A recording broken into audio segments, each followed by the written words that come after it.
Bonsoir à tous, c'est avec un immense plaisir que nous vous retrouvons ce soir pour un nouveau numéro de l'équipe Enquête dans un cadre majestueux en plein cœur de Paris. Paris, là où l'un des plus grands joueurs du football mondial, Neymar Junior, a posé ses valises l'été dernier pour rejoindre le PSG. 10 mois plus tard, le Brésilien divise et nourrit sans cesse la polémique joueur de génie à la notoriété XXL, personnage atypique et clivant. Neymar Junior se considère-t-il supérieur à l'institution PSG? Ses dirigeants ont-ils l'épaisseur pour gérer un tel phénomène médiatique et marketing? De Paris à Sao Paulo, en passant par Madrid, Barcelone, Rio et Santos, l'équipe Enquête est partie sur les traces du virtuose brésilien pour chercher à comprendre qui était-il vraiment et quel était, par-delà les apparences, l'état de sa relation avec le Paris Saint-Germain. Neymar Junior, prodigieux et infernal, c'est un documentaire signé Fabien Toiti, Éric Frozio et moi-même. Au montage, on retrouve Charlène Ravin et Guillaume L'Enfant. Bon film, bonne soirée et on se retrouve juste après pour en débattre avec l'une des icônes du club parisien, Bernard Lama.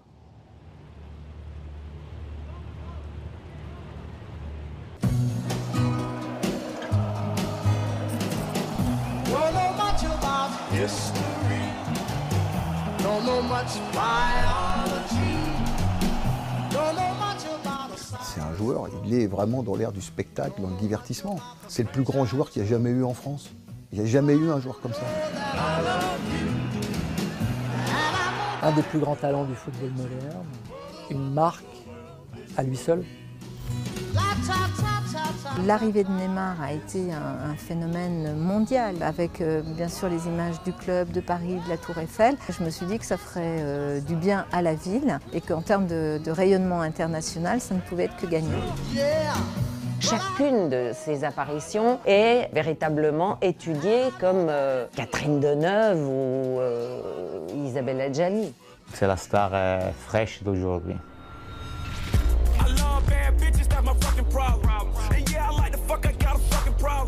Neymar est arrivé comme une superstar. Si personne ne lui pose un cadre, il aurait bien tort de se priver des libertés qu'on lui octroie. Quand vous donnez les clés du club à un joueur comme ça, forcément, il a le sentiment que tout lui appartient et donc, naturellement, il va penser qu'il va pouvoir faire un petit peu ce qu'il a envie. Finalement, j'ai l'impression qu'il est en dehors du club, il n'est pas rentré dedans. Il n'est pas là. Émotionnellement, il n'est pas là.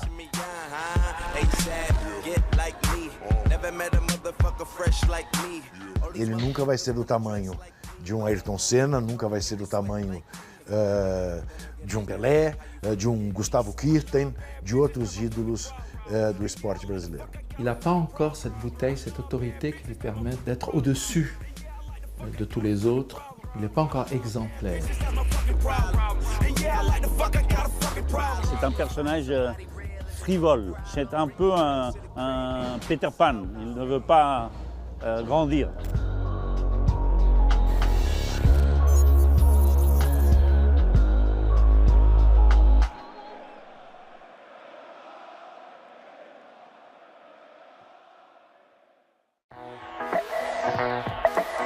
C'est à Guingamp, en Bretagne, que le premier chapitre de l'histoire tourmentée entre Neymar Junior et le Paris Saint-Germain a commencé à s'écrire sur le terrain.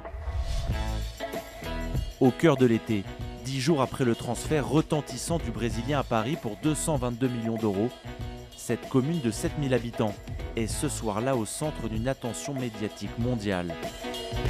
Je me souviens de son premier match lorsqu'il est arrivé à Guingamp. Guingamp, c'est un terrain, c'est pas facile.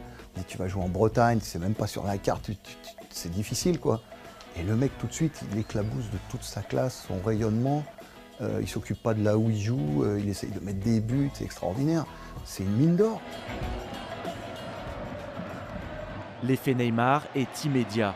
Passeur décisif pour Cavani, puis buteur en fin de match. Le Brésilien diffuse instantanément l'image d'un joueur hors du commun. Sa vitesse, sa technique, ses déplacements, ses 128 ballons touchés ce soir-là semblent déjà justifier le colossal investissement du club. Je suis content de ma performance sur le terrain, d'autant qu'il s'agit de mon premier match. Je suis content de ce match de championnat avec une victoire, un but et une passe décisive. Je pense que je vais m'adapter petit à petit à la manière de jouer de l'équipe. On va apprendre à mieux se connaître. Je suis très content.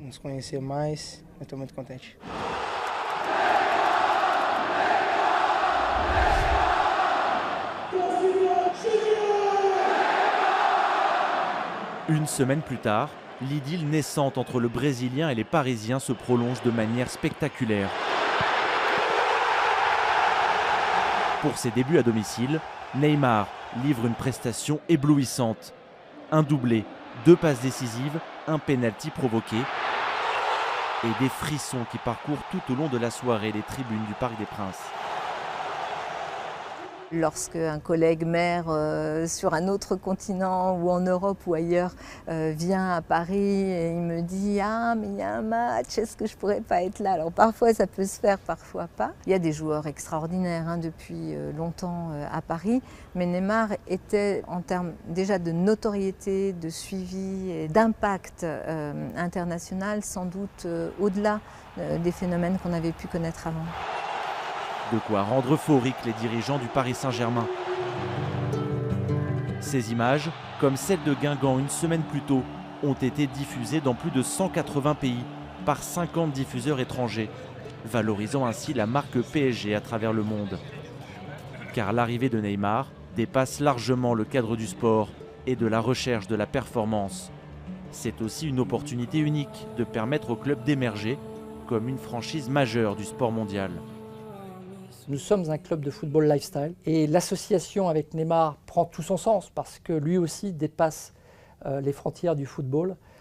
Et donc, quand on mélange le Paris Saint-Germain et tout ce qu'il représente, la Tour Eiffel et sa capacité à rayonner au-delà du football et la capacité de Neymar et de l'effectif dans sa globalité, ça constitue un cocktail absolument incroyable qui nous permet de transcender le champ du football unique et d'aller s'adresser aux familles, aux personnes intéressées par la gastronomie, la mode, la musique, etc. Encore une fois, nous sommes une marque de sport mondial, mais plus qu'une marque de sport, nous sommes un acteur de l'entertainment. Davantage que Messi et Cristiano Ronaldo, plus âgés que lui, Neymar incarne cette jeune génération, frivole et hyper connectée. Qu'il soit en famille ou avec ses amis, la star brésilienne adore se mettre en scène pour ses plus de 170 millions d'abonnés sur les plateformes sociales. Il est l'une des personnalités les plus suivies au monde, devant des poids lourds de l'industrie musicale, comme le rappeur canadien Drake ou la journaliste vedette américaine Oprah Winfrey. Son aura a peu d'équivalent dans le monde du football et n'a donc pas échappé aux médias d'information plus traditionnels. Neymar est extrêmement pomponné, il montre des visages toujours variés, il change de coiffure, il se fait blanchir les dents, il a des bracelets, il a des fringues qui changent, il va dans les défilés. Bon, ça fait des belles photos. Ça fait très longtemps que les footballeurs n'ont pas eu autant de succès dans Paris Match. Il y avait Anelka dans le genre Mauvais Garçon, il y avait Barthez avec ses histoires amoureuses. On a pu éventuellement parler de Cantona à une époque aussi, mais ça remonte loin. Et puis Neymar a une modernité, une jeunesse, c'est autre chose. Il est un peu l'équivalent d'une jeune rockstar. Mais au PSG, les résultats positifs ne suffisent pas à calmer les égos. Dès le mois de septembre, la victoire contre Lyon 2-0 est éclipsée par l'affaire du Penalty Gate. Neymar, la star du club, le joueur le plus cher de l'histoire, n'accepte pas que son coéquipier Edinson Cavani demeure le tireur privilégié des pénaltys à Paris. Et si le PSG, comme il en a le droit, a refusé de nous vendre les images de cet incident, ce n'est évidemment pas pour rien. Il aura en effet causé de fortes tensions dans le vestiaire parisien à la fin de la rencontre. Ce qui est marrant dans cette histoire, parce que finalement, ce genre de situation entre deux joueurs, ça peut arriver dans n'importe quel club, mais c'est que à la fin du match, Antero Henrique, qui n'a pourtant pas eu au cours de cette saison une présence démesurée auprès du vestiaire, dit à Neymar, bon, ce serait bien que après les 2 jours de repos que le coach vous a accordé, on fasse une petite réunion au camp des loges avec Edinson Cavani. Ce à quoi Neymar dit « Ok, pas de souci, on la fera en présence de mon père et de mon avocat ». Il n'y a pas eu de réunion. Sur la forme, Neymar présentera par la suite ses excuses à ses coéquipiers à l'occasion d'un entraînement. Mais sur le fond, aucun regret. Et selon nos informations, le Brésilien se confiera ensuite auprès de certains partenaires avec le message suivant. C'est moi, pas Cavani, qui portera la responsabilité d'un échec si on se fait éliminer en 8e de finale de la Ligue des Champions. Je l'accepte, c'est normal, mais il faut accepter que c'est à moi de tirer les pénaltys. Au fil de la saison, les choses évolueront dans le sens du Brésilien. Mais le club n'établira pas en public de hiérarchie claire entre les deux hommes et l'entraîneur Unai Emery se retrouvera très vite en première ligne, exposé par ce flou que lui-même sera incapable de dissiper. Une altercation verbale entre le technicien basque et Neymar lors d'un entraînement le 22 octobre fragilisera aussi sa position face au statut si particulier du Brésilien au sein du club. Il se trouve qu'Antero Henrique, le directeur sportif, et puis Maxwell, le coordinateur sportif, étaient présents. Et il n'y en a pas un qui a dit un mot à ce moment-là. Je pense que ce jour-là, Emery aurait aimé avoir un peu de soutien. Pour moi, c'est forcément un peu de la faute d'Emery, c'est un peu de la faute de Neymar, mais c'est aussi de la faute de la direction sportive, qui n'a jamais véritablement soutenu son entraîneur dans ces moments-là. Ce statut si particulier au sein du club va provoquer les premières crispations début janvier entre Neymar et une partie des supporters parisiens. PSG Dijon, le match des contrastes et des paradoxes. Malgré une prestation hors norme, ponctuée d'un quadruplé et de 2 passes décisives, le Brésilien inscrira ce soir-là son dernier but sous les sifflets d'une partie du public qui lui reproche de ne pas avoir laissé Cavani frapper un penalty qui aurait pu lui permettre de devenir le meilleur buteur de l'histoire du club. Les semaines suivant le match contre Dijon vont se révéler agitées au sein du club parisien. Comme ce 30 janvier, après la qualification pour la finale de la Coupe de la Ligue à Rennes, où Neymar prit la défense de son ami d'enfance Lucas, en partance pour Tottenham, après avoir été écarté par Unai Emery lors de la première partie de saison. Quand je parle de Lucas, je suis triste. Un partenaire comme lui qui a autant de qualités, il était peu utilisé, c'est vraiment injuste.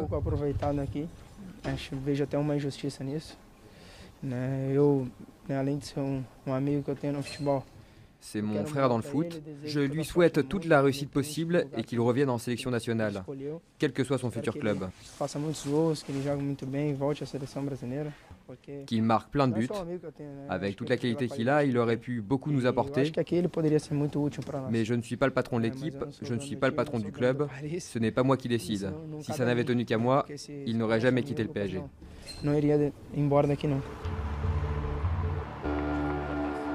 Avec Neymar, difficile de s'ennuyer.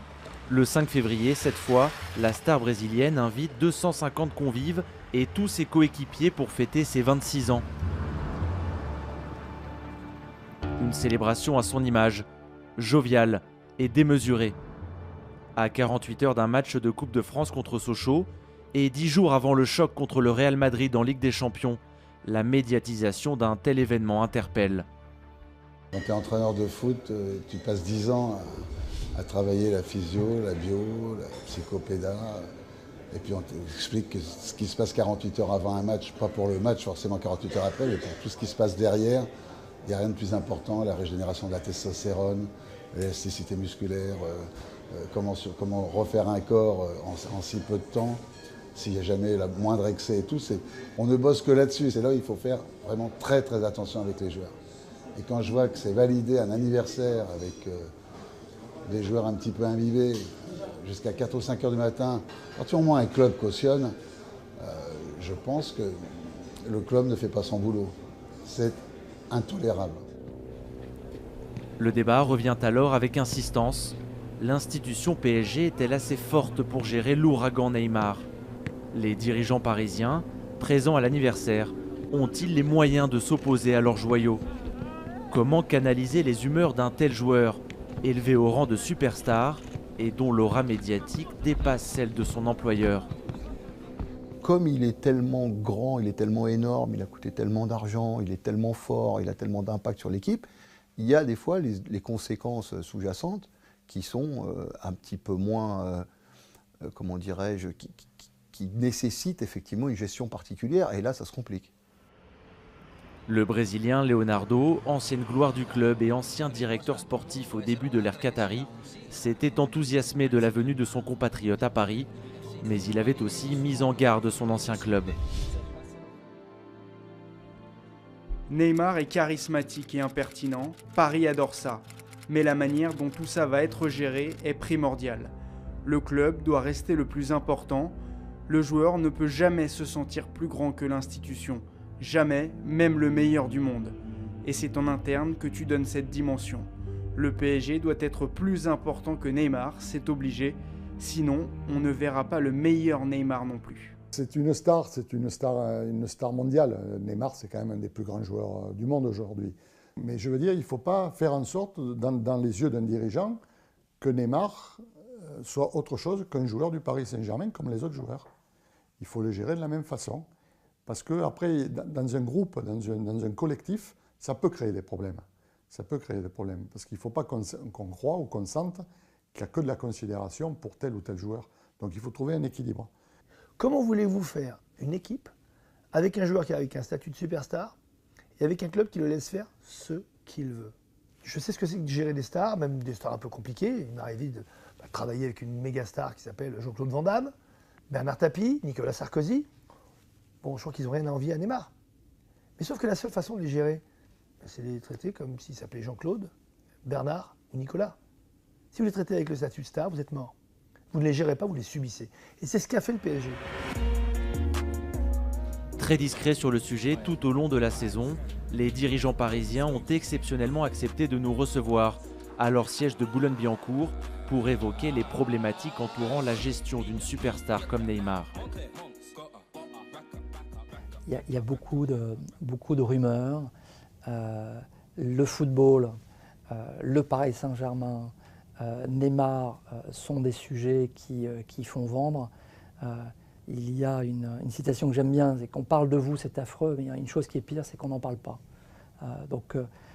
Pour conclure sur ce sujet, je pense que ce n'est pas un sujet. Et heureusement, parce que comme nous faisons la une et l'actualité de manière assez régulière, si ça devait constituer un handicap, on le saurait et ce n'est pas le cas. Vous êtes en charge des questions économiques, notamment au club, mais vous êtes aussi directeur général adjoint. Donc on peut aussi vous poser des questions par rapport à la globalité du club. Et il y a aujourd'hui une question qui revient sans cesse par rapport à Neymar, c'est est-ce que l'institution PSG a les épaules pour gérer un phénomène pareil? Est-ce que vous avez une réponse à ces questions qui insinuent forcément que ce n'est pas forcément le cas?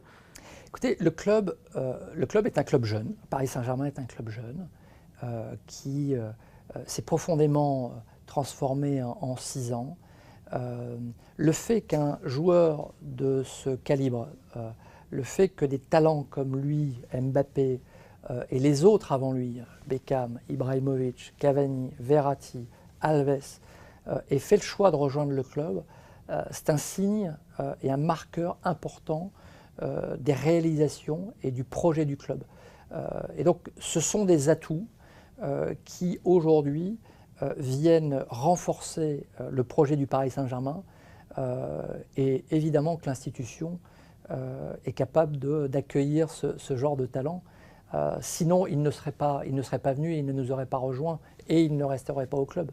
Est-ce que lorsque vous entendez toutes ces choses, ça agace quand on est dans l'opérationnel? Est-ce que ça vous agace? Non. Jamais? Non. Non.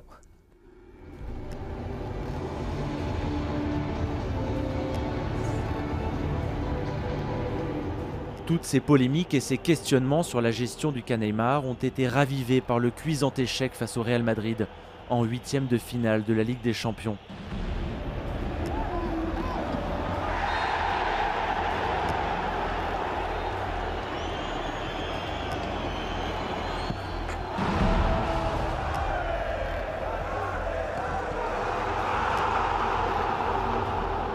Impuissant lors de la défaite au match aller 3-1, le Brésilien ne disputera pas le match retour à Paris 3 semaines plus tard.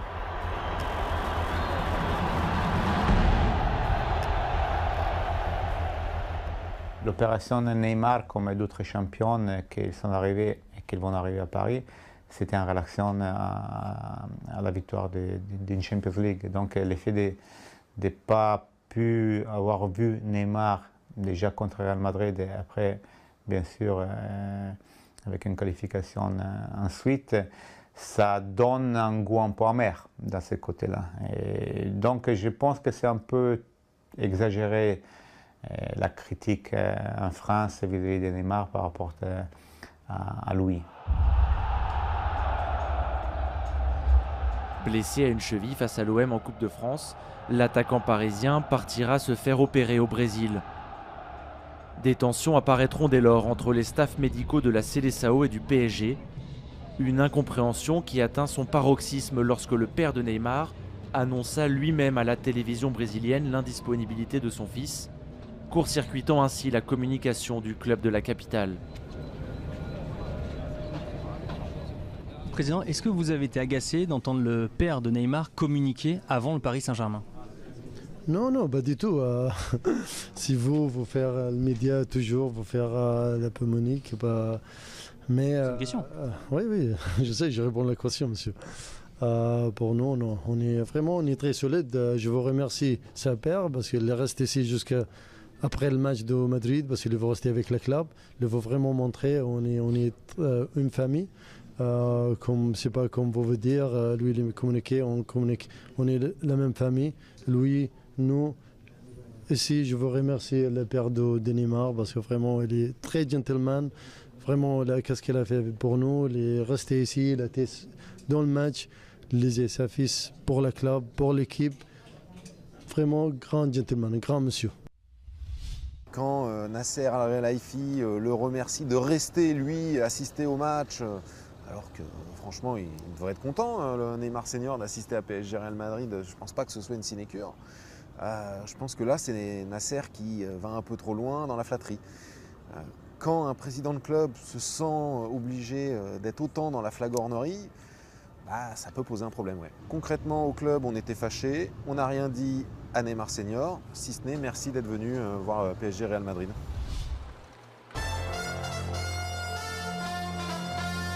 RTL Matin, Yves Calvi.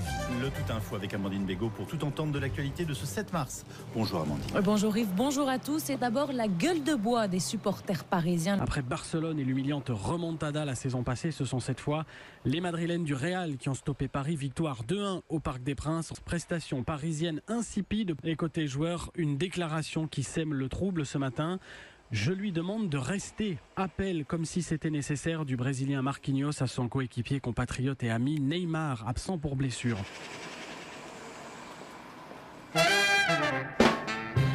À l'élimination douloureuse contre le Real Madrid se sont ajoutées des rumeurs persistantes d'un possible retour de Neymar en Espagne. Et si la star parisienne quittait le club, un an seulement après son arrivée? La question est évoquée avec insistance dans les journaux madrilènes depuis plusieurs mois. Elle passionne et fait beaucoup jaser, alors que le silence du joueur accentue les doutes sur ses envies profondes. J'ai l'opinion que Neymar ne partira pas cette année du PSG parce que le Real il est conscient que c'est très compliqué. C'est très difficile de faire venir un joueur qui vient d'arriver au PSG. Je suis sûr que le Real veut Neymar, mais je suis sûr aussi que le Real est conscient que maintenant c'est très compliqué de faire venir Neymar, très compliqué. Le débat nécessitera une mise au point du père de l'attaquant, en marge d'une visite de Nasser Al-Khelaifi à la Fondation Neymar au Brésil. Neymar a déjà un avenir au PSG, il a un présent au PSG. Sur ces images réalisées par la fondation créée par le Brésilien, Neymar senior et le président parisien affichent un visage souriant et une certaine complicité. En ces temps d'incertitude, il faut à tout prix rassurer.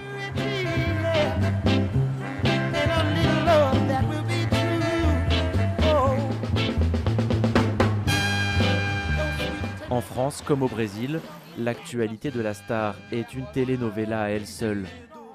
Après une première saison passée dans la capitale française, nous avons voulu savoir quel regard la société brésilienne portait sur son idole.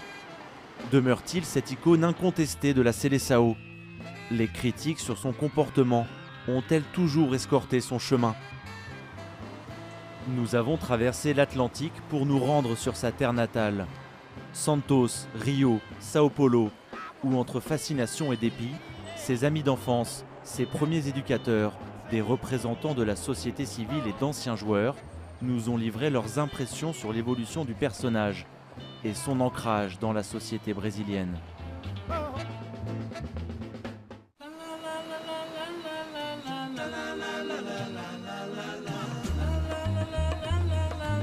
Rio, son décor de carte postale, avec ses plages inondées de soleil et de terrains de jeu.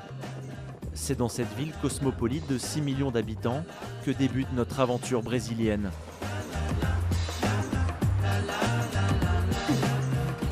Nous nous rendons dans les locaux de Sport TV, la chaîne sportive de TV Globo. Le soir du match entre le Real Madrid et le PSG, le 14 février, une polémique a éclaté entre Walter Casagrande, ancienne gloire de la Seleção, et Neymar Senior. Incomoda o torcedor brasileiro, a maioria, e a imprensa brasileira ficar passando a mão no Neymar o tempo todo. Ele já mostrou diversas vezes comportamentos fora do coletivo, mimado, colocando em risco até a equipe. Ontem ele tomou um cartão amarelo no primeiro tempo. Se ele faz uma falta ou cava uma falta, o juiz punha ele para fora. E aí seria desastroso. Isso pode acontecer na Copa do Mundo também. Ces critiques avaient provoqué la colère du père de Neymar, qui avait répliqué avec virulence quelques heures plus tard sur son compte Instagram en utilisant des termes quasi tribaux.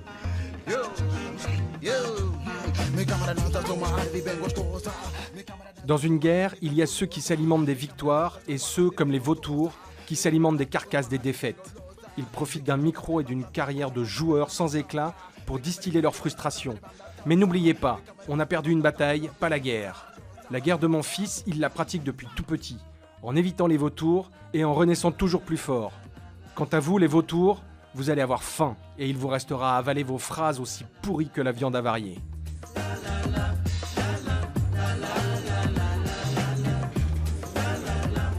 Marcelo Barreto, l'un des présentateurs vedettes de la chaîne, était présent ce jour-là et n'a rien oublié de cet incident.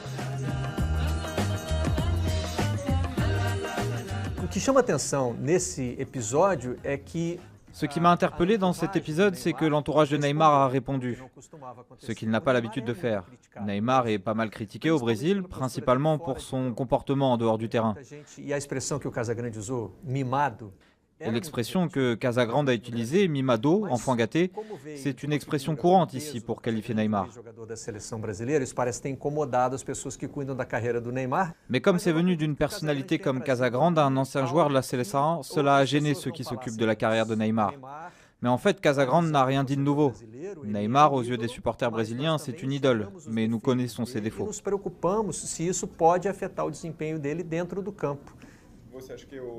Le père de Neymar se comporte vraiment comme un bouclier.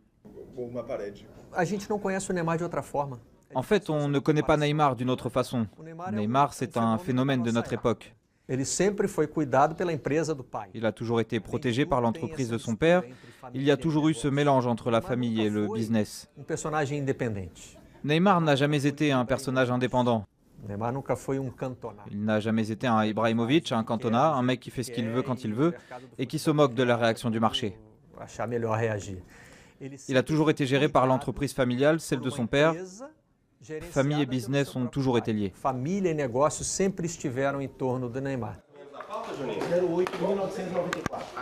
L'ancien Lyonnais Juninho, lui aussi consultant pour l'émission sportive, a un avis plus mesuré sur la passe d'armes qui a opposé Casagrande et le père de Neymar. Pour moi, c'était tout exagéré, un peu de notre part et un peu de la part du père de Neymar aussi.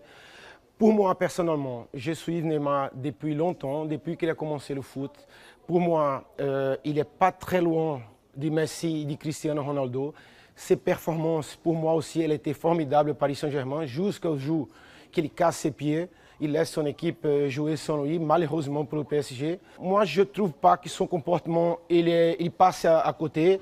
Bien sûr que quand tu es trop regardé, comme c'est le cas de Neymar, bien sûr que des fois il y a des réactions qui sont différentes, mais pour moi, je ne vois pas un comportement qu'on peut dire, ah, Neymar, il est différent au Paris Saint-Germain aujourd'hui, on ne sait pas comment ça marche, apparemment de loin, le groupe, il est divisé un peu, c'est ça que je sens plutôt sur le terrain qu'en dehors du terrain, le comportement peut-être de tous les joueurs ensemble, ce n'était pas le même pour récupérer les ballons, pour disputer les ballons, mais par rapport à Neymar spécialement, je pense que c'était exagéré. Si Neymar Senior a pris la défense de son fils avec autant de vigueur, c'est qu'il s'agace des commentaires acerbes dont fait l'objet l'attaquant vedette du Paris Saint-Germain depuis quelque temps. Bien qu'il soit toujours adulé par une majeure partie de la population, Neymar Junior a désormais des détracteurs. Parmi les frondeurs, un célèbre éditorialiste et écrivain basé à Sao Paulo, Juca Furi. À 68 ans, ses avis tranchés font autorité au Brésil. A imagem que eu faço do Neymar é mais ou menos como a imagem do Peter Pan. Je le compare à Peter Pan. On dirait qu'il refuse de grandir. Mais il n'est plus un gamin fabuleux. C'est un homme de 26 ans, père de famille, le joueur le plus cher du monde. Pourtant, il continue d'avoir le comportement d'un gamin mal éduqué. D'un gamin qui est dans ce monde pour réaliser le rêve de son père. Et qui n'est pas quelqu'un qui fait les choses comme elles devraient être faites. Je pense qu'il souffre d'une surprotection de son père qui l'empêche de grandir. Et cela révèle un côté antipathique du personnage. E acaba revelando uma face antipática dele.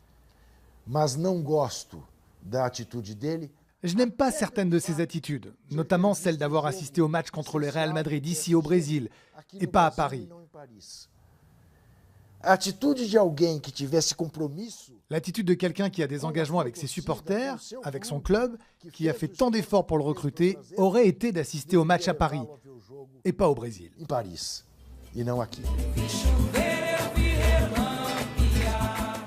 Des attitudes individualistes sur le terrain et un comportement en dehors qualifié d'immature.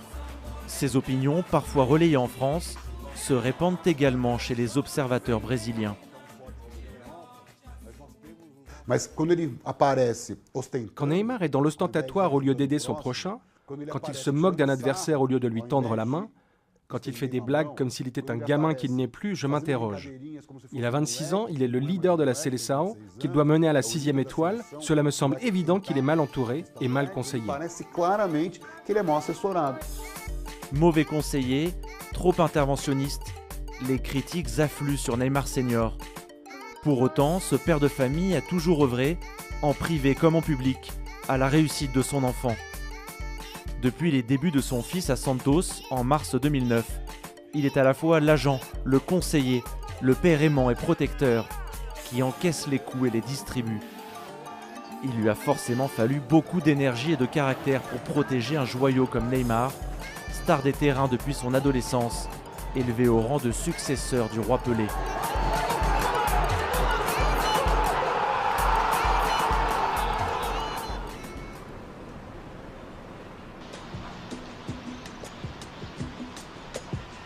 Santos, ville portuaire située à 1 heure de voiture de la mégalopole Sao Paulo, au sud-est du Brésil. Son littoral qui s'étend sur des kilomètres, ses barres d'immeubles plantées face à la mer, collées les unes aux autres. C'est ici qu'a éclos le phénomène Neymar. C'était il y a une dizaine d'années.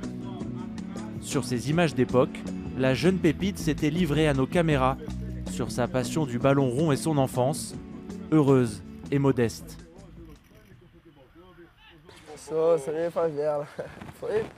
Je suis à moitié de la favela, comme on dit ici. Ça signifie que je suis issu d'une famille très humble. On habitait à São Vicente avec ma grand-mère, mais aussi d'autres membres de ma famille. J'étais entouré de mes amis, j'allais à l'école, et je jouais au cerf-volant, mais aussi et surtout au foot dans la rue. Mon enfance ressemblait à ça. Malgré les difficultés, c'était les années bonheur. J'étais tout petit aussi, donc je ne me rendais pas forcément compte des galères que mes parents devaient surmonter. Mais pour moi, c'était tout bem, c'était tranquille, toujours, et je ne pensais qu'à une chose, jouer au foot.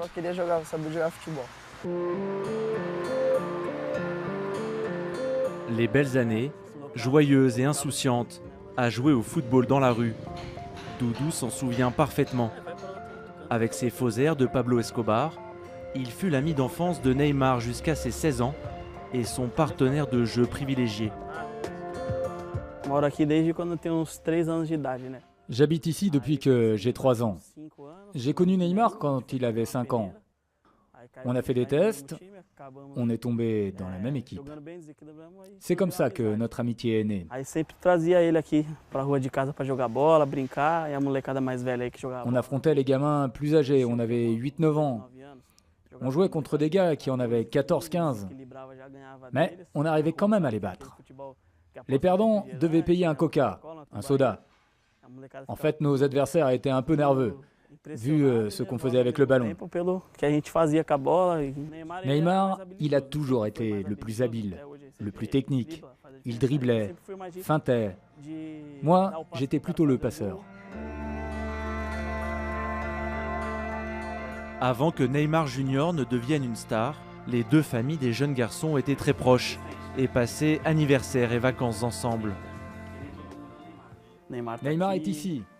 Là, c'est ma famille. Ma mère, mon père, mon frère. Là c'est Neymar? Oui, c'est Neymar. Et là, c'est moi. C'est l'anniversaire de tes 8-9 ans? Oui, 9 ans. Il faisait partie de la famille? Oui, il vivait à la maison, il dormait là, et on voulait tout le temps jouer en fait. Donc il dormait à la maison, et le lendemain, on remettait ça. Là, c'est un autre anniversaire. On y voit mon père et le père de Neymar. Là, c'est encore une autre fête. Doudou a depuis longtemps arrêté le football pour se consacrer à sa carrière de juriste. Il a perdu contact avec Neymar, quasiment du jour au lendemain, alors que la célébrité de son vieux copain était devenue un obstacle à leur relation. Mais il garde un avis éclairé sur la relation entre le père et le fils. Qui gère la carrière de Neymar? Son père. Il faut qu'ils continuent à être comme ils sont depuis toujours. Ce n'est pas à Neymar de rentrer dans les polémiques. Il ne va rien y gagner. Les gens disent qu'il doit couper le cordon. Moi, non, je ne pense pas. Son père doit continuer à le protéger. Et on parle d'une relation père-fils. Quel père ne protège pas son fils? Quand on parle mal de son fils, la première chose qu'il va faire, c'est le défendre. Mais cela ne l'empêche pas d'être critique envers son fils. Tu peux être certain que quand il rate un match, son père le lui dit.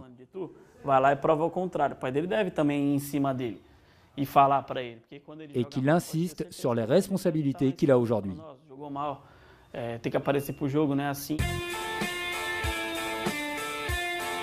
Avec Doudou, Neymar a débuté le football dans le club de futsal de Tumiaru, à São Vicente, commune limitrophe de Santos, où a grandi toute la famille du prodige. Un homme allait chercher le petit garçon en voiture pour l'accompagner aux entraînements. Son premier éducateur, Betinho.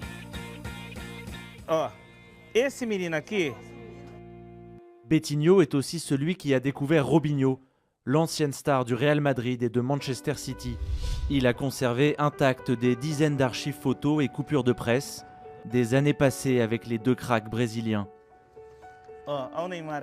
Là, c'est Neymar, quand il jouait à Grey Metal.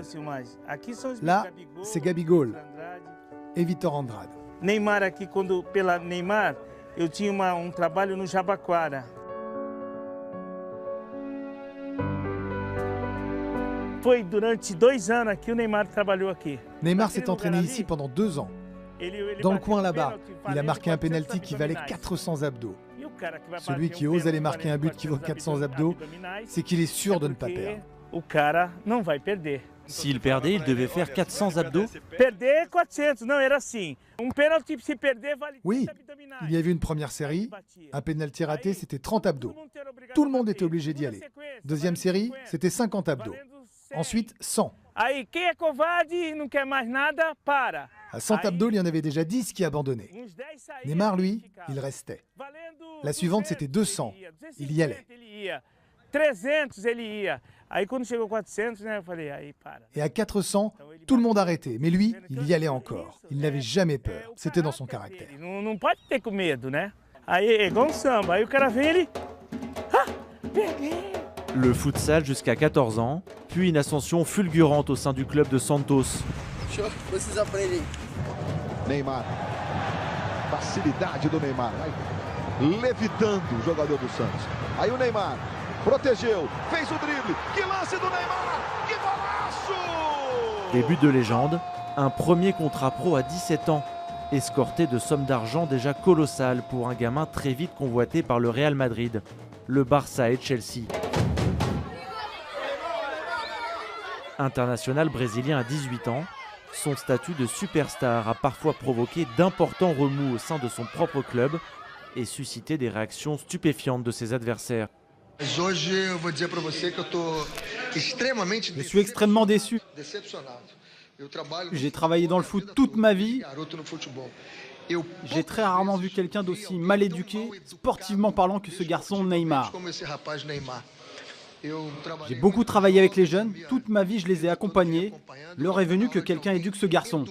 Ou alors nous allons créer un monstre. Nous sommes en train de créer un monstre dans le football brésilien. L'épisode en question est connu. Lors d'un match entre Santos et l'Atlético Goianiense, Neymar Jr., furieux de ne pas tirer un penalty qu'il a lui-même provoqué, insulte son entraîneur, qui sera débarqué dans la foulée. René Simoes était le coach de l'équipe adverse ce soir-là. Ce vieux baroudeur des bandes touches sud-américains, ancien entraîneur des équipes de jeunes au Brésil, qui fut également sélectionneur du Costa Rica ou de la Jamaïque, avec laquelle il disputa la Coupe du Monde 1998, fut le premier à critiquer publiquement le comportement de Neymar, alors âgé seulement de 18 ans. Aujourd'hui, c'est un crack. Mais à l'époque, il avait juste le potentiel pour être un crack. Et j'avais peur qu'on le perde. J'avais peur qu'avec un comportement non professionnel, on le perde. Car on en a déjà perdu beaucoup. Ma première attitude a été d'aller voir l'arbitre et de lui dire qu'il fallait éduquer ce gamin. Après, j'ai entendu plein de trucs. Un journaliste m'a dit « ce n'est qu'un gamin ». Mais Pelé aussi a été un gamin. Platini a été un gamin. Zidane a été un gamin. Zico aussi. Romario qui était pourtant un rebelle. Edmundo que l'on surnommait l'animal. Tous ont été des gamins et on n'a jamais vu un tel comportement chez eux.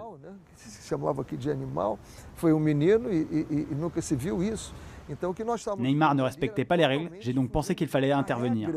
Mais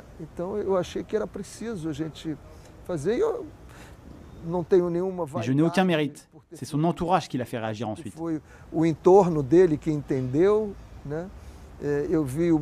Il a raconté à l'époque que sa mère avait beaucoup pleuré après cet épisode.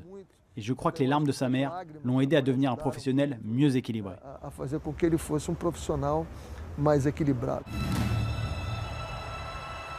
Le crack brésilien regrettera publiquement son comportement et poursuivit sa folle ascension.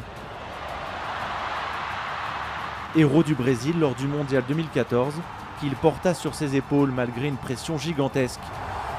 Neymar manquera sur blessure la demi-finale humiliante face à l'Allemagne, préservant ainsi son statut d'intouchable de la Seleção. Sa popularité ne cesse alors de grimper.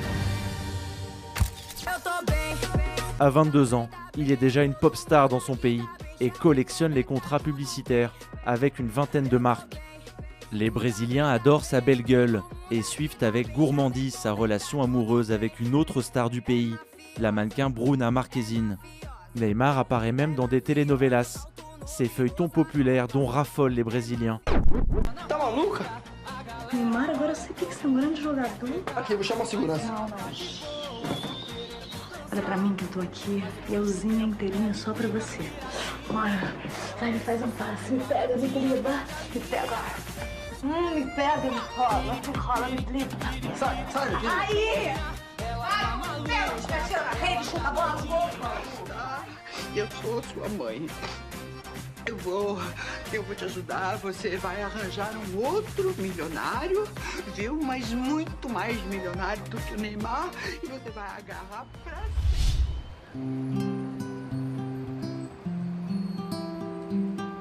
Dans un pays où 90% de la population vit dans un cadre urbain, Neymar est le reflet d'une génération de Brésiliens hyper connectés et très pieux. 20% de la population serait aujourd'hui évangéliste. À l'église Baptiste Peñiel de São Vicente, que la famille Neymar a longtemps fréquentée, le pasteur Newton Lobato demeure un intime du footballeur qu'il a rencontré lorsqu'il avait 8 ans.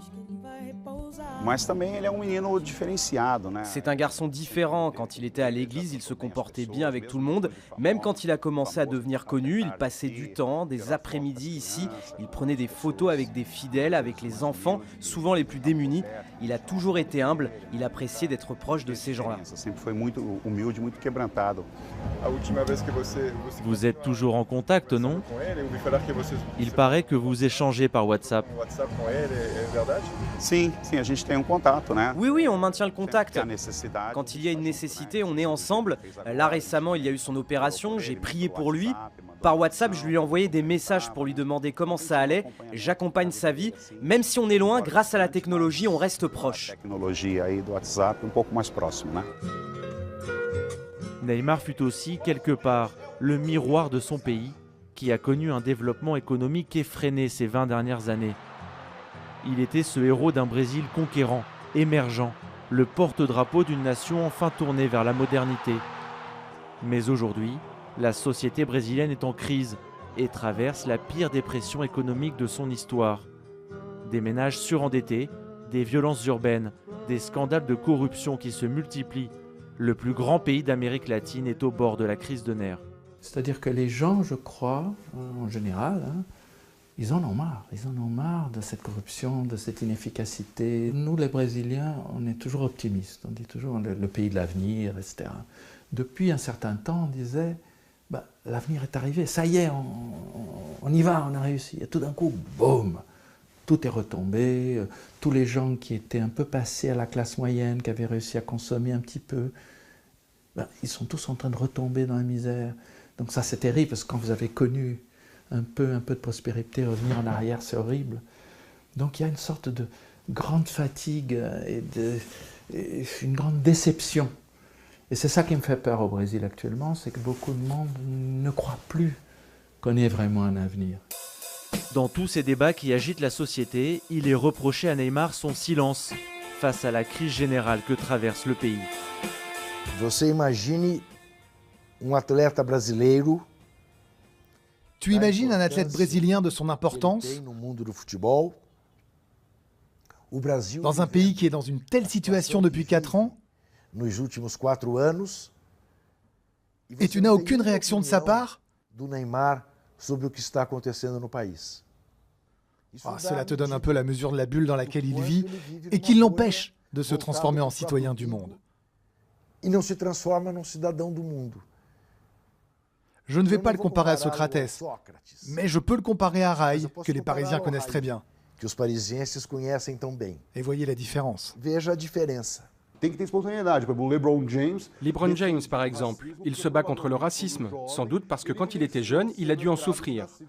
Donc il a dans son ADN cette problématique. Neymar, lui, doit trouver son chemin. Il vient d'un pays très pauvre qui rencontre beaucoup de problèmes et qui possède avec le football sa plus grande passion. Et sa plus grande idole s'amuse de sa célébrité. C'est une erreur. Après, tous les Brésiliens ne se rendent pas compte de cela. En revanche, le marché publicitaire, lui, s'en rend compte. Et quand il arrêtera de briller sur les terrains, il va disparaître. Pourquoi? Parce qu'il n'a rien à offrir à part ses dribbles dévastateurs et ses frasques sur les réseaux sociaux.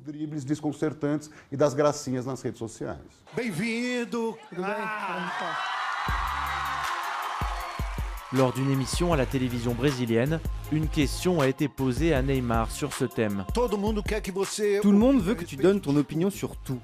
C'est pas saoulant à force? Non, aujourd'hui je suis habitué à ça. Je sais que quand tu atteins un certain niveau, tout ce que tu dis peut se retourner contre toi. Il faut faire attention. J'ai appris tout au long de ces années, j'ai commis des erreurs plusieurs fois, mais je ne regrette rien et je ne veux rien changer. Parce que ce sont mes erreurs qui m'ont permis d'apprendre, de grandir et de mûrir. Toutes mes erreurs ont été importantes pour moi et c'est ce qui fait ce que je suis aujourd'hui. Que pensent ses partenaires économiques de cette situation? Nous avons posé la question à un représentant du principal sponsor de la Seleção, Gol, la première compagnie aérienne au Brésil, qui met en avant sur toutes ses affiches publicitaires l'image de Neymar. Qu'il soit critiqué est naturel quand on est quelqu'un de connu comme lui. Mais lorsque l'on voit ses valeurs familiales, toutes les œuvres caritatives dans lesquelles il s'investit, à son âge, ce n'est pas rien. Bien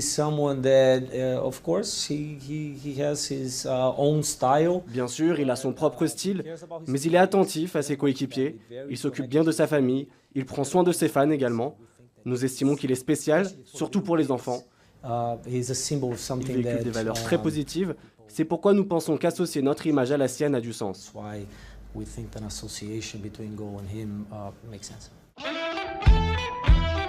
Un garçon spécial qui agite la coulisse et bouleverse les codes établis. En 2013, à 21 ans, il quitte son Brésil natal et son club de toujours, Santos. Direction l'Europe et l'Espagne. Son transfert à Barcelone a d'abord suscité l'extase chez les supporters blaugrana qui l'ont accueilli comme un joueur galactique.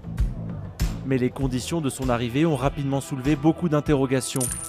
Le montant du transfert, initialement annoncé à 57 millions d'euros, a en réalité dépassé les 80 millions d'euros. Une somme faramineuse à l'époque et une entourloupe qui a coûté à Sandro Rosell son trône de président du Barça, tout en plaçant la famille Neymar dans le collimateur des parquets espagnols et brésiliens. Sergi Pamiès intervient sur de nombreux sujets de société dans la Vanguardia, journal de référence en Espagne, et tient une chronique hebdomadaire sur le Barça. Pour cet écrivain et éditorialiste, cette affaire a longtemps empoisonné la relation entre le joueur et son club. Ça n'a jamais été une déception, mais ça n'a jamais été une histoire d'amour.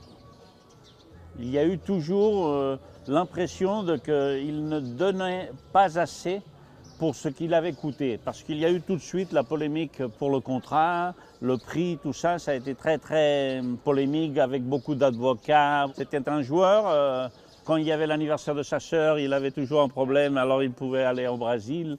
Mais en général, il a eu une bonne acceptation. Mais en même temps, il n'y a jamais eu un clic de dévotion et d'amour pour lui.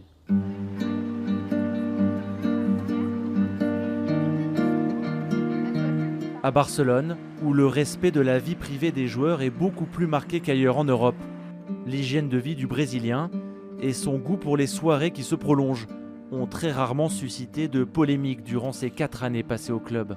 Même si c'est difficile à croire pour un Français, soit le père que le fils, ils ont toujours été assez discrets. C'est-à-dire nous, quand on pense à Neymar, on pense à quelqu'un plutôt discret, plutôt disons, c'est pas quelqu'un, c'est pas le cas de Ronaldinho. Ronaldinho, c'était la fête permanente, mais c'est pas le cas de Neymar. Ils étaient, j'insiste, ils étaient toujours dans l'ombre. Neymar, il a été toujours très impliqué. On a vu, je dirais, sa meilleure version, soit d'un point de vue sportif que d'un point de vue humain. Discret et toujours dans l'ombre de Lionel Messi. Le Brésilien a dès son arrivée compris qu'il devait prêter allégeance au roi argentin afin de s'intégrer dans le vestiaire catalan. Laurent Collet a été durant 5 ans le directeur marketing du FC Barcelone. Ce Français émigré en Espagne a assisté de l'intérieur à l'adaptation du crack brésilien dans l'effectif barcelonais. Au Barcelone, il était complètement intégré. Il y avait quand même des poids forts dans le vestiaire. Il y a eu Puyol au début, mais il y avait Gérard Piqué, Lionel Messi est quand même un poids fort. Donc il avait compris ça dès la première minute. Donc il s'est intégré, il avait sa position, il avait sa personnalité, mais ce n'était pas quelqu'un ni de détonnant, ni de trop leader, ni d'isolé. Ce n'est pas quelqu'un qui avait une personnalité pénible ou difficile ou contradictoire avec le monde.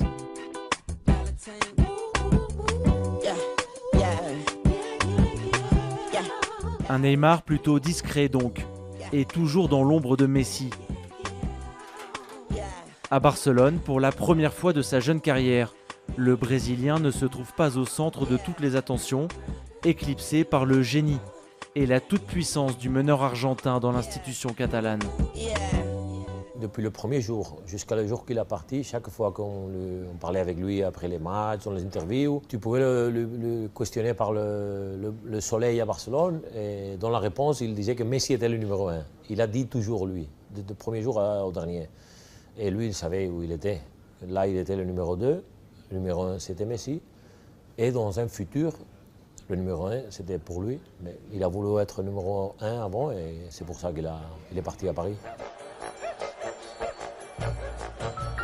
Son destin au Barça a peut-être basculé tout au bout d'une soirée magique et complètement folle, le 8 mars 2017. Pour moi, le meilleur Neymar que je n'oublierai jamais, c'est celui de la nuit où il a gagné, lui seul, le match contre le PSG. Ce jour-là, oui, j'ai eu l'impression d'être devant d'un joueur unique. Pour la détermination, pour le culot, pour la foi qu'il a eue dans un contexte où tout jouait contre lui. Avec 2 buts, un pénalty provoqué et une passe décisive, le Brésilien s'est mué en véritable géant d'une remontada historique. Il a été un héros de poèmes épiques merveilleux. Ça a été un match, même pas un match, ce sont 7 minutes. Les 7 minutes finales où un joueur décide qu'il veut changer l'histoire d'un match, simplement. Et le football, cette nuit, a été injuste avec lui. Parce qu'au lieu de consacrer l'héroïcité qu'avait fait Neymar, tous les journaux du monde ont reproduit la photo de Messi. Je crois que ça a été l'unique jour où le roi Messi a été injuste. Parce qu'en général, Messi est très juste. Et ce soir-là, en se multipliant comme le centre de l'attention avec la célébration du dernier but, il a été injuste de ne pas souligner l'héroïcité de Neymar. Son transfert au PSG, quelques mois plus tard, hors norme et inattendu, provoquera la colère d'une très grande partie des supporters catalans, agacés de se faire chipper leurs joyaux par le nouveau riche parisien. Mais son départ a, semble-t-il, été rapidement digéré. On n'a pas senti en fait beaucoup le départ de Neymar, l'équipe a changé un petit peu. Et d'ailleurs on ne le regrette pas, les supporters ne le regrettent pas curieusement, parce que l'équipe a pris un certain équilibre. J'ai lu dernièrement un article sur un journal sportif d'ici sur le nombre de gens questionnés. 75% ne souhaitaient pas que Neymar revienne. Aujourd'hui, on pense que l'équipe n'a pas besoin de Neymar.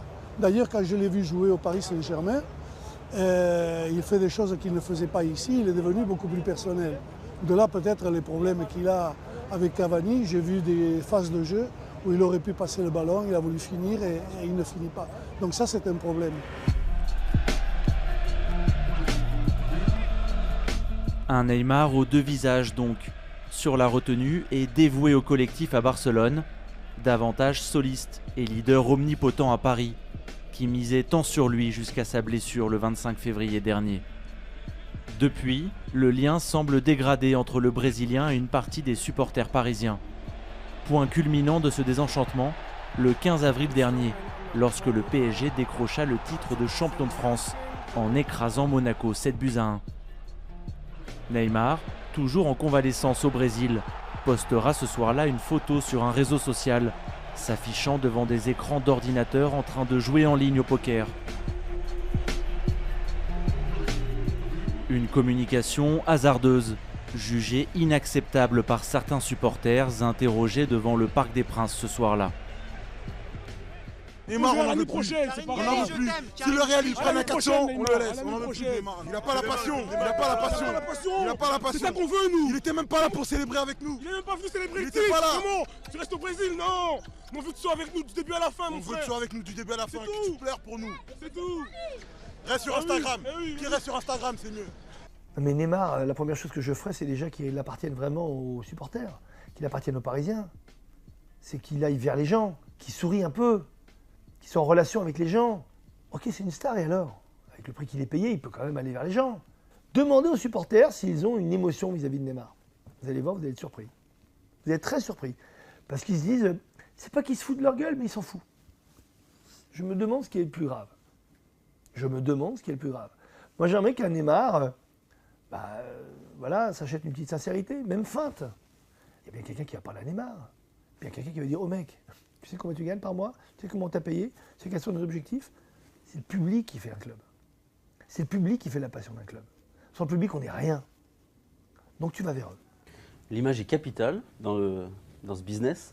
Quand ils montrent l'image du match du Paris Saint-Germain, le jour du titre, et qui joue au poker, est-ce que ça agace quand on est au club? On se dit, punaise, mais c'est pas vrai, il pourrait quand même s'en passer. Écoutez, encore une fois, les moindres faits et gestes des footballeurs sont analysés, commentés. On ne s'agace pas pour ce genre de choses parce que ça fait partie du quotidien. Et je pense que ça a fait l'actualité aussi vite que ça a disparu de cette actualité. Donc non, ça ne nous agace pas. Ça fait partie du quotidien et on travaille avec ça. Quand était un star comme aujourd'hui, c'est lui. Quand tu représentes, qu'est-ce qu'il représente individuellement et pour le club, c'est sûr qu'il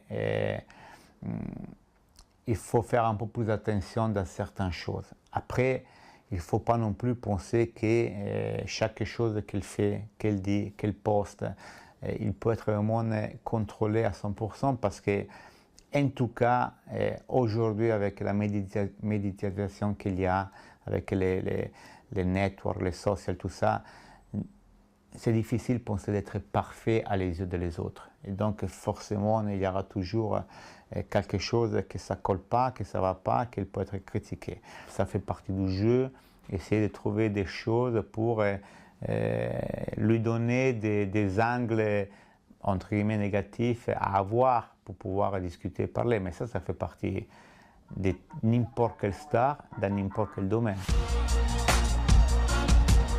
Quelques jours plus tard, le collectif Ultra Paris, qui porte la voix des supporters parisiens les plus engagés, publiera un communiqué afin d'exiger davantage de respect de la part des joueurs vis-à-vis du club. Après le non-match et la piètre prestation des nôtres contre le Real, les péripéties de la gestion d'une blessure à la limite de l'indécence, nous exigeons de la part de nos joueurs un peu plus de retenue et surtout de respect vis-à-vis de l'institution qu'est le Paris Saint-Germain. Tant que l'institution du PSG ne sera pas plus forte que les joueurs qui la composent, je pense qu'elle ne sera pas capable de gérer des grandes stars, Neymar ou autres. Gérer Zlatan n'a pas été plus facile. Je rappelle encore une fois que Zlatan est allé à Las Vegas en jet avec des coéquipiers, qu'il est allé à une partie de chasse alors qu'il était blessé en Suède et qu'il n'était pas à l'heure à la reprise de l'entraînement, qu'au retour de la Coupe du Monde 2014, lui n'y a pas participé, mais il n'a pas accepté de reprendre l'entraînement avec les jeunes. Ça ne date pas de Neymar. Neymar, lui, au moins, est quand même assez ponctuel aux entraînements. On ne peut pas lui enlever ça. Donc je pense que le PSG doit faire, c'est pas vis-à-vis de Neymar qu'il doit faire des progrès, c'est vis-à-vis de lui-même, rendre l'institution encore plus forte et puis à un moment donné ne pas se mettre à genoux vis-à-vis de Neymar. C'est vrai que les événements qu'on peut vivre depuis 2-3 ans, bon, avec l'affaire Aurier, maintenant sur la problématique de Neymar, c'est vrai qu'on sent une certaine fragilité. On sent une certaine fragilité. Et je pense que là où Paris doit travailler, parce que Paris a les moyens de gagner la Champions League, c'est quand même Paris, c'est la capitale, on peut attirer les plus grands joueurs du monde à Paris. Simplement, il faut que l'institution devienne de plus en plus forte.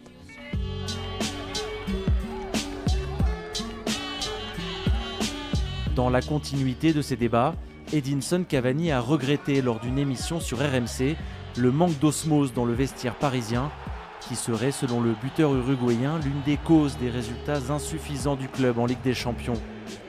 Cette saison, en effet, la cohabitation entre Neymar et ses coéquipiers a parfois été délicate. Avec Cavani, bien sûr, mais aussi de manière passagère avec Kylian Mbappé. Selon nos informations, la relation entre les deux attaquants, longtemps idyllique, s'est ainsi détériorée en début d'année. Face à l'individualisme de plus en plus poussé du Brésilien sur le terrain, le jeune Français s'est posé beaucoup de questions et a ressenti une forte frustration.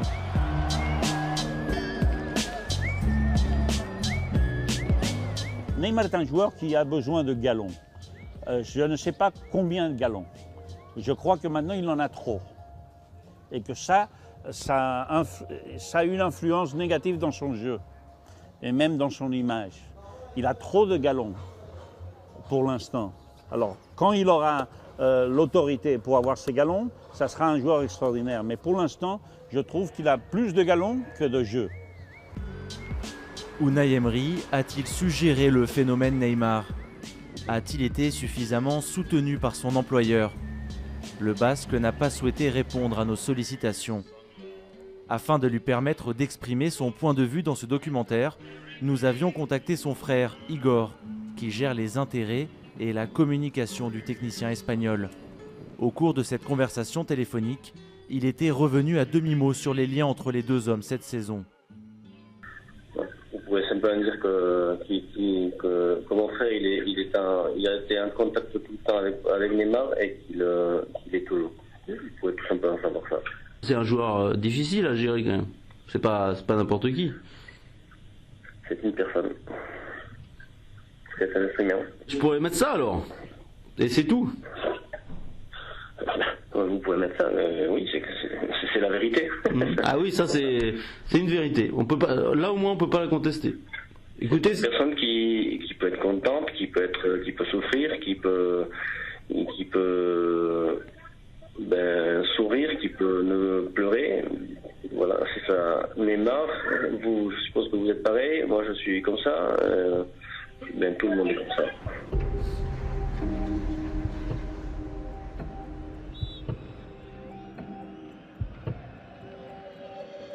Fâché avec de nombreux médias français, Unai Emery a fini par dévoiler son sentiment sur l'intégration inaboutie du joueur brésilien au PSG, quelques jours plus tard à un magazine espagnol.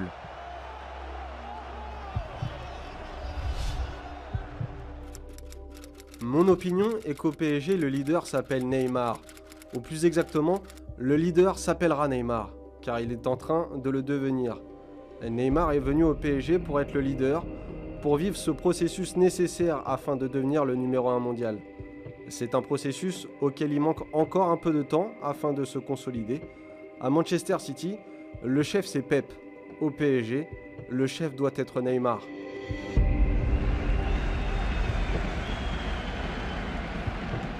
Mais l'attaquant parisien a-t-il l'envergure pour devenir ce leader incontesté et fédérateur? Au Brésil, comme on a pu le découvrir lors de notre tournage, certains observateurs en doutent. En France aussi, parfois. Retour 20 ans en arrière. En 1997, Marco Simone avait rejoint la capitale en provenance du Grand Milan AC. Beau garçon, charmeur et charismatique, l'Italien avait suscité une curiosité considérable et une forme de fascination.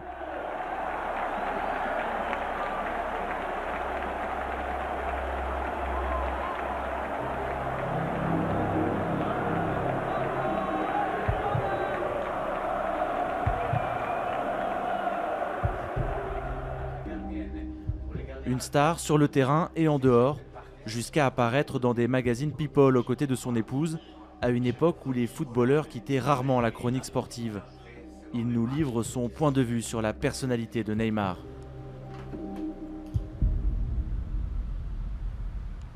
La star, c'est quelque chose qui est inné, non? Par rapport à la personnalité, à la façon d'être, la façon de s'exprimer, la façon de se relationner avec les gens.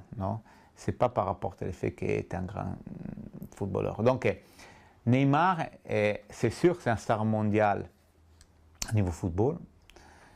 Ça, c'est acquis. Je ne sais pas encore si c'est un star à niveau personnalité. Ça, je n'ai pas encore la certitude. Ibrahimovic, c'est un star dans ce côté-là. on voit ces montants, ce sont des véritables sorciers du fric. C'est une opération à 500 millions, ça représente 362 siècles de SMIC. J'observe qu'il y a des sommes folles pour le sport argent. Bon voilà, c'est le fric, le fric, le fric.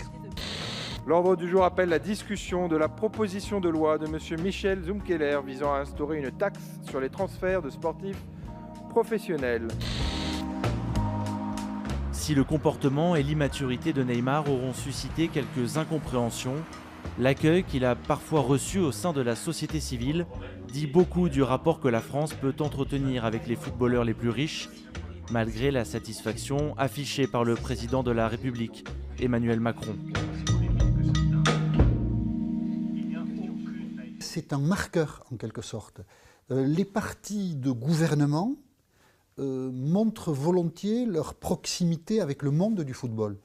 Pour des raisons assez compréhensibles, parce que élus locaux, ils ont eu affaire aux problèmes qu'il faut régler relativement au football professionnel, c'est-à-dire à la question des stades, par exemple, donc de la sécurité, de l'animation que cela aussi apporte dans les grandes villes ou aux périphéries des grandes villes. Donc ils ont à se soucier de ce problème concrètement, donc ils ont une connaissance, une proximité avec ces mécanismes-là.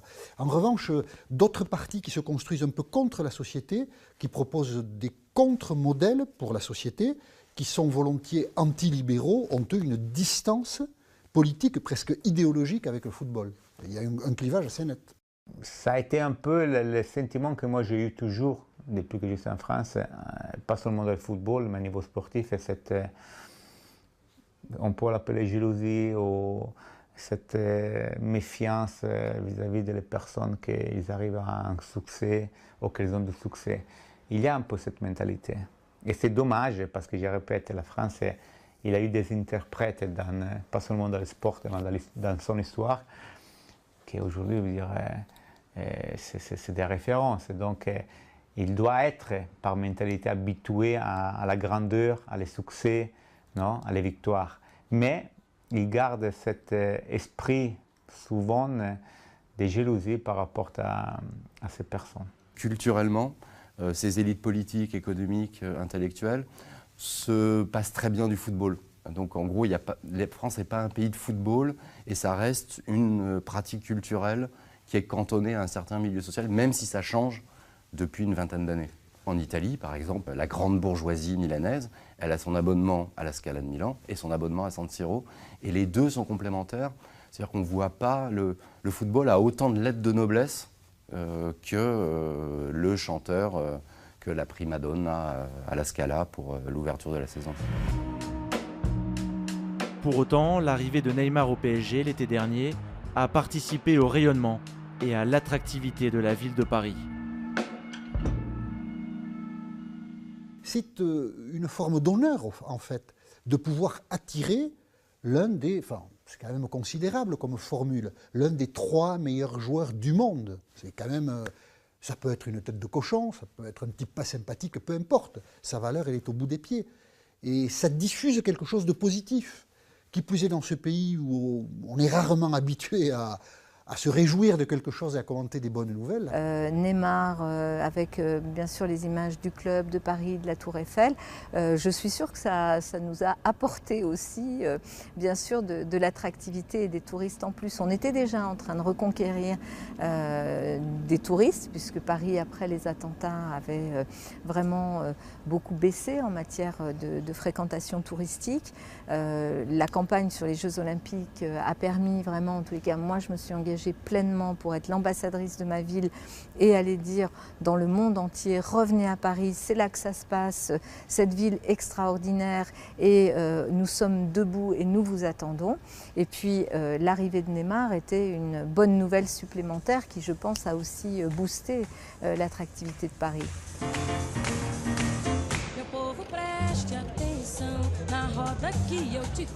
Au PSG, l'optimisme reste prégnant sur les capacités du Brésilien à s'intégrer dans la durée dans la capitale française. Ses statistiques, son leadership sur le terrain, son charisme se sont accompagnés de retombées économiques conséquentes pour son club.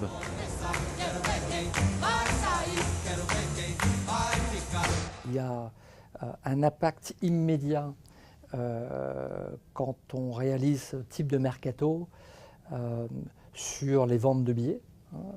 À la fin de la saison, nous aurons accueilli plus d'1 million de spectateurs et nous aurons affiché complet sur la totalité des rencontres à domicile. Un autre marqueur qui est intéressant, et qui fait partie de l'économie des clubs de football, ce sont les ventes de produits dérivés, où on enregistre des ventes supérieures de près de 80% à celles que nous avions enregistrées la saison dernière. Il y a 6 ans, nous devions comptabiliser environ 500 000 fans sur les réseaux sociaux. 90% d'entre eux étaient français. Aujourd'hui, nous enregistrons plus de 50 millions de fans sur les plateformes sociales. 90% de ces fans sont étrangers. Le club s'est profondément transformé.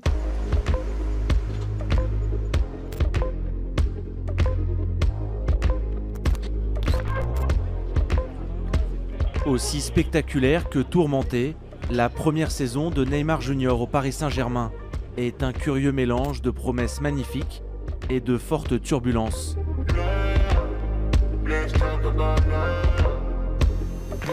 Recruté pour devenir le symbole du club, la star brésilienne n'a pas encore convaincu qu'il était bien l'homme de la situation, ni chassé les inquiétudes sur son réel attachement à Paris.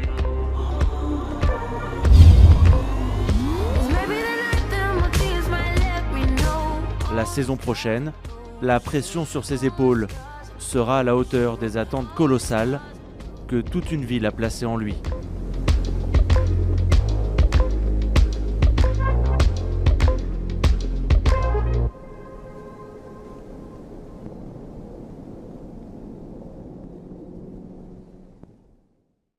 De retour sur le plateau éphémère de l'équipe Enquête, aux côtés de Bernard Lama, l'une des icônes du Paris Saint-Germain. On peut dire ça fait toujours plaisir. Et en plus, c'est vrai. En tout cas, le plus grand gardien qui ait eu... Je ne vais pas vous contredire. Hein. Non, c'est mieux. Quand c'est comme ça, c'est toujours mieux. Ouais. Vous vivez en Guyane, vous connaissez bien Neymar, vous l'avez suivi depuis le tout début de sa carrière. Que vous inspire sa première saison à Paris? Est-ce que, pour être clair, c'est une réussite ou c'est un échec? Je pense que c'est une saison qui se termine mal pour lui avec cette blessure. Mais non, quand on regarde les chiffres, c'est quand même assez impressionnant. On ne s'en rend même pas compte de son influence. Mais non, je pense que globalement, c'est une saison réussie. Alors sportivement, c'est une réussite, mais est-ce qu'on semble surpris en France par sa personnalité notamment? Ça suscite pas mal de débats. Il semble parfois immature. Est-ce que c'est le cas? Est-ce que vous êtes d'accord avec ça? Je ne sais pas si c'est de l'immaturité. Je pense que c'est quelqu'un qui est obligé de vivre dans une bulle.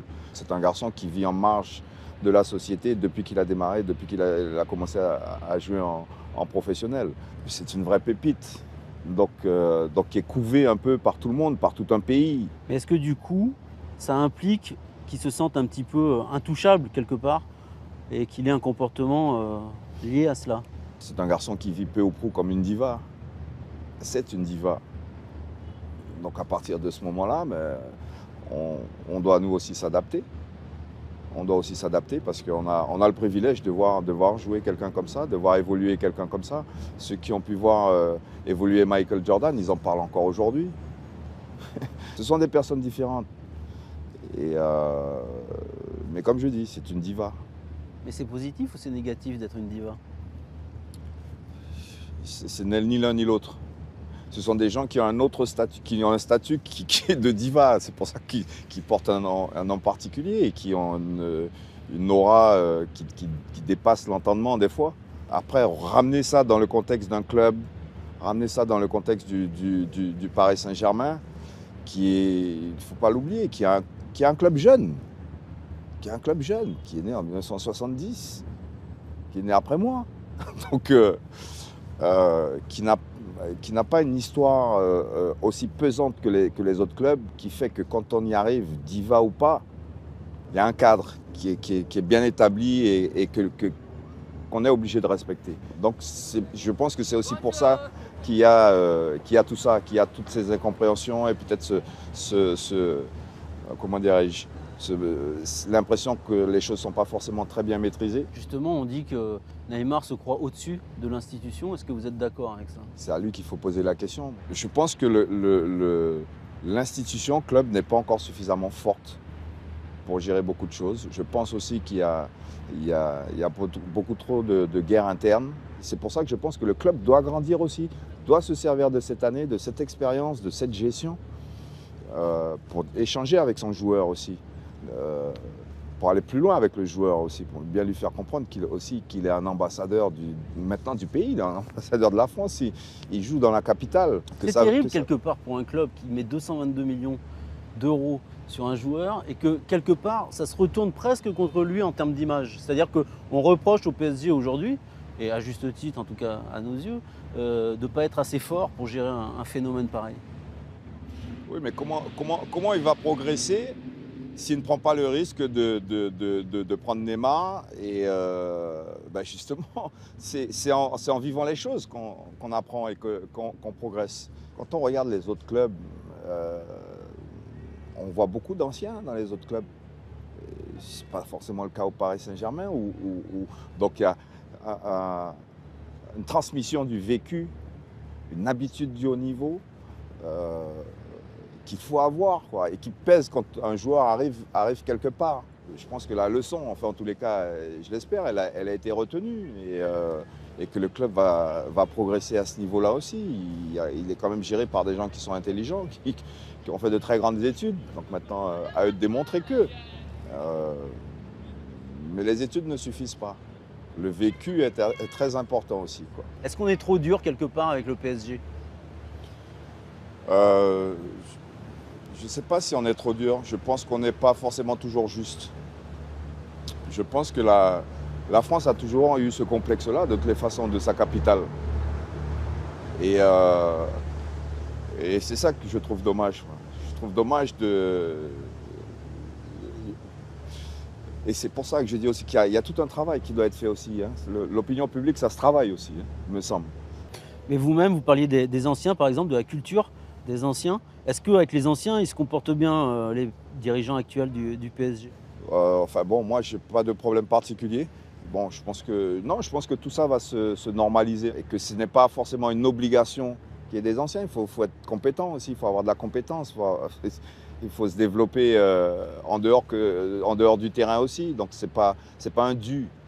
C'est pas un dû. Je ne sais pas si c'est vrai, mais il paraît qu'un jour, Nasser El Khelaifi vous avait dit vous êtes ici chez vous et que vous lui aviez dit écoutez, pas tant que ça. Est-ce qu'elle est vraie cette anecdote? Vous pouvez nous la raconter? Oui, c'est pas une anecdote. Enfin, c'est pas une anecdote, c'est une réalité. C'est-à-dire que quand on a été invité à fêter les 20 ans de la victoire en Coupe d'Europe, j'étais amené à m'exprimer au nom de mes coéquipiers et puis exprimer le fait qu'effectivement on avait l'impression que le club avait oublié à un moment donné son passé. Pour revenir sur Neymar, est-ce qu'on est là aussi trop dur avec lui, quelque part en France? Des meilleurs, on attend le meilleur. Hein. Donc, mais on attend quoi? Il faut savoir ce qu'on attend de lui. Il faut savoir ce qu'on attend de lui. Parce que moi, il y en a eu un qui est passé là, il n'y a pas si longtemps que ça, au Paris Saint-Germain, et qui nous crachait dessus. Zlatan Ibrahimovic. Donc, et avec qui on n'était pas si dur que ça. Hein. Pourtant, il crachait sur la France. Donc, j'ai jamais entendu Neymar dire ce que l'autre avait dit. Donc, après, le garçon, il est comme il est. Qu'est-ce qu'on veut? On veut le voir bien jouer au football. Et c'est d'abord ce qu'on lui demande. Ensuite, je sais pas, c'est pas un garçon qu'on a vu ivre-mort sous les ponts de Paris, c'est pas un garçon qui, pour le moment, en tous les cas, a eu des accidents, s'est retrouvé dans des situations délicates. Voilà, quoi. Je pense qu'il a le droit de vivre sa vie aussi. Après, il faut savoir aussi être professionnel. Il faut savoir donner aussi, que ce soit au public, que ce soit aux journalistes, que ce soit aux partenaires du club. Il faut être professionnel. Il faut savoir aussi se mettre en face des gens et leur donner ce qu'ils attendent de vous. Donc peut-être que là, c'est le reproche qu'on pourrait lui faire. Mais au club, à cadrer tout ça, à mettre les choses en place. Et le garçon sera professionnel. Et quand le jour du titre, par exemple, il poste une photo en train de jouer au poker, est-ce que vous plaidez la maladresse ou est-ce que vous dites, est-ce que vous, en tant que joueur, ça vous aurait pas rendu fou? Il a marqué combien de buts? Il a fait combien de passes décisives pour gagner ce titre-là? Le garçon, il est blessé. Il est autorisé par le club à être là où il est. Il n'est pas en clandestin là-bas, quoi. C'est pas un clandestin. Donc je pense qu'il faut arrêter à un moment donné. Moi, j'ai eu cette blessure-là. Il y a de l'ambiance à Paris. très bien. Ouais, on est latino, on est en Amérique du Sud quand même, quoi. On n'est pas trop loin en tous les cas. J'ai souffert de cette blessure-là. 2 mois. 2 mois. On peut comprendre qu'un garçon... Et qu'est-ce que vous voulez qu'il fasse à Paris, là? Où il fait froid, ou machin... Au soleil, l'os va se ressouder bien plus vite. Non, mais ça d'accord. Bon. Mais l'histoire de la photo, en train de jouer au poker, c'est maladroit. Au moins, à minima, disons. Oui, ça peut l'être maladroit, mais enfin, je sais pas, son club venait pas de perdre, son club venait de gagner le championnat, quoi, en fait. Donc, non, je pense pas qu'il faille aller chercher des choses là où... Je pense pas qu'il faille trop en faire non plus. On s'était rencontrés il y a 2-3 mois, on avait évoqué ce documentaire sur Neymar qu'on allait faire, et vous nous aviez dit assez vite, en France, nos élites ont parfois un souci avec les sportifs, avec les footballeurs. Est-ce que vous pensez vraiment... C'est pas un souci, donc c'est pas... Ou alors je me suis peut-être mal exprimé, ou on s'est mal compris, ou je me suis peut-être mal exprimé. La France a un problème avec le sport et avec l'activité physique, je dirais. Alors, on va exiger de personnes qui depuis tout gamin, sont dans une projection sportive, font des efforts, doivent se dépasser en permanence. Et on exige d'eux qu'ils soient les modèles de la société. Alors, je dis non, quoi. Alors quand je parle de problème, moi je parle de problème de la société française qui ne veut pas, comment dirais-je, intégrer le sport comme étant un outil d'éducation comme un autre. Règles de jeu, règles de vie, c'est pas compliqué. Règles de jeu, règles de vie. L'enfant qui est en rupture dans la société pour X raisons, pour tel truc, quand il est sur son terrain de basket, de handball, de football, de volley ou en train de faire de l'athlétisme, il est en train de respecter les règles de jeu. Donc automatiquement, ça le ramène vers les règles de vie. Et ça, on ne l'a pas compris encore.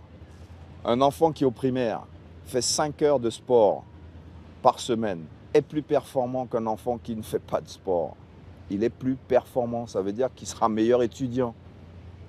Et pas pour rien qu'aux États-Unis, en Allemagne, en Angleterre, dans le système anglo-saxon, le sport va de pair avec la scolarité.